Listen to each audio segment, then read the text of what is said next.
Kita ketemu lagi anak-anakku dalam materi analisis dokumen transaksi bukti yang ke-6. Apa yang dimaksud dengan bukti kas keluar? Bukti kas keluar adalah dokumen transaksi atau bukti transaksi yang digunakan oleh perusahaan ya, untuk kegiatan-kegiatan. Yang pertama, pembayaran beban. Ya, beban di sini adalah beban-beban atau biaya-biaya yang dikeluarkan oleh perusahaan. Contohnya biaya listrik, air, telepon, biaya pembayaran majalah, biaya perbaikan, biaya gaji dan upah. Kemudian yang kedua, bukti kas keluar yang digunakan untuk pembayaran utang. Nah, pada materi yang diterangkan di sini ditekankan pada pembayaran utang. Sebelum menginjak ke pembayaran utang, bahwasanya untuk pembayaran utang itu juga berlaku termin pembayaran, sama seperti pada bukti kas masuk. Ya, termin pembayaran di sini pasti tertera pada fakturnya. Nah, termin pembayaran ada 1/10, N30, 2/10, N30, 3/10, N30. Okay. Jadi banyak sekali terminnya ya, tergantung dari perjanjiannya. Nah, sekarang apa yang dimaksud dengan termin 2/10, N30? Maksudnya, kita ambil salah satu contoh aja. Biasa yang kita gunakan adalah 2/10, N30. Itu tidak asing bagi telinga kita. 2/10, N30 artinya, yang pertama 2/10 itu artinya apabila kita membayar utang pada H+1 setelah transaksi pembelian barang dagangan secara kredit sampai dengan 10 hari setelah pembelian barang dagangan secara kredit, maka kita akan mendapatkan potongan sebesar 2%. Kemudian yang kedua, jika pembayaran lebih dari 10 hari atau hari ke-11 sampai dengan hari ke-30 setelah transaksi pembelian barang dagangan secara kredit, kita tidak akan mendapatkan potongan. Kemudian yang ketiga, apabila kita membayar hari ke-31 atau 30 hari setelah pembelian barang dagangan secara kredit, maka kita akan dikenai denda.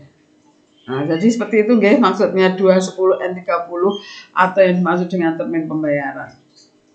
Nah, dari penjelasan termin ini kita akan masuk ke jurnal yang kita gunakan dan kolom-kolom apa saja yang akan kita isi.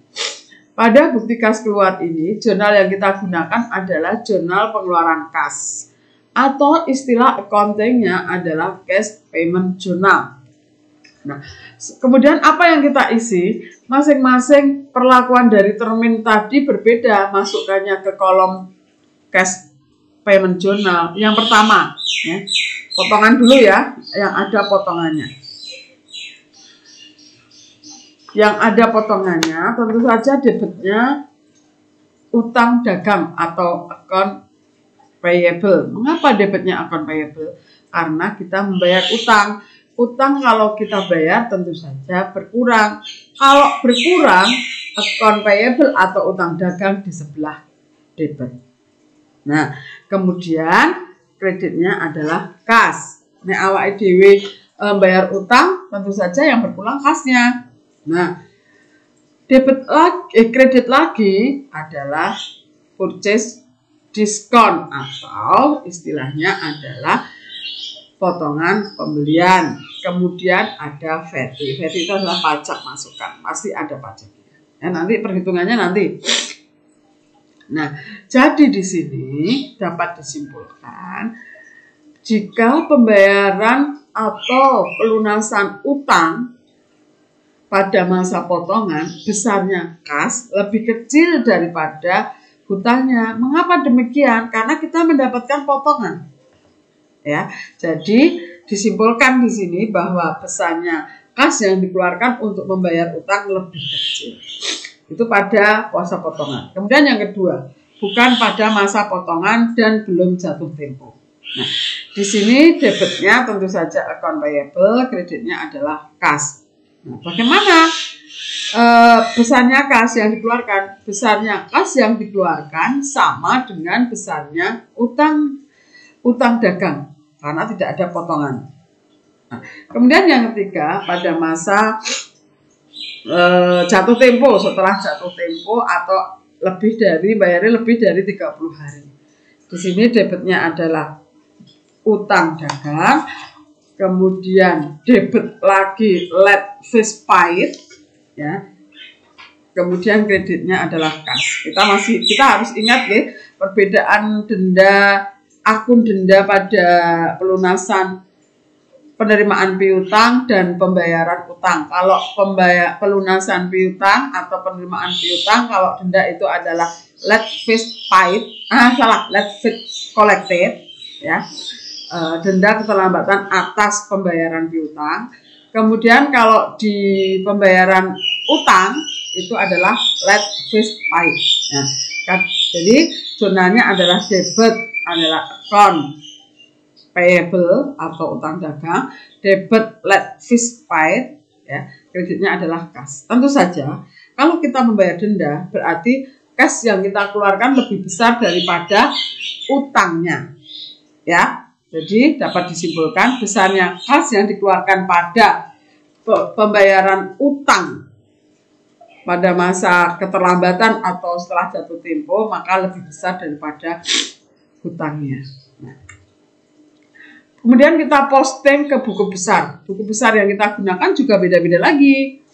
Ya, kalau pada masa potongan yang kita gunakan juga account payable, debit, kreditnya kas, kreditnya purchase discount, kreditnya VAT. Kemudian kalau bukan pada masa potongan, sebelum jatuh tempo, debitnya kas, debitnya account payable atau hutang, kreditnya kas. Kemudian setelah jatuh tempo, debitnya adalah account payable, debit lagi late fees paid, kreditnya adalah kas. Nah, tentu saja tidak sampai di sini ya, kita masih ketemu lagi dengan buku besar pembantu atau kartu. Buku besar pembantu yang digunakan pada bukti kas keluar atau bukti pengeluaran kas adalah buku besar pembantu utang. Ya, kita harus ingat bahwa buku besar pembantu ada 3 atau bisa disebut dengan istilah kartu. Istilah kartu atau buku besar pembantu dalam perusahaan dagang ada 3, piutang, utang, dan persediaan. Karena utang kita berkurang, maka dalam buku besar pembantu utang nominalnya masuk di sebelah debit. Demikian ya penjelasan mengenai bukti kas keluar. Nanti kita ketemu lagi pada nota atau memo kredit kopi.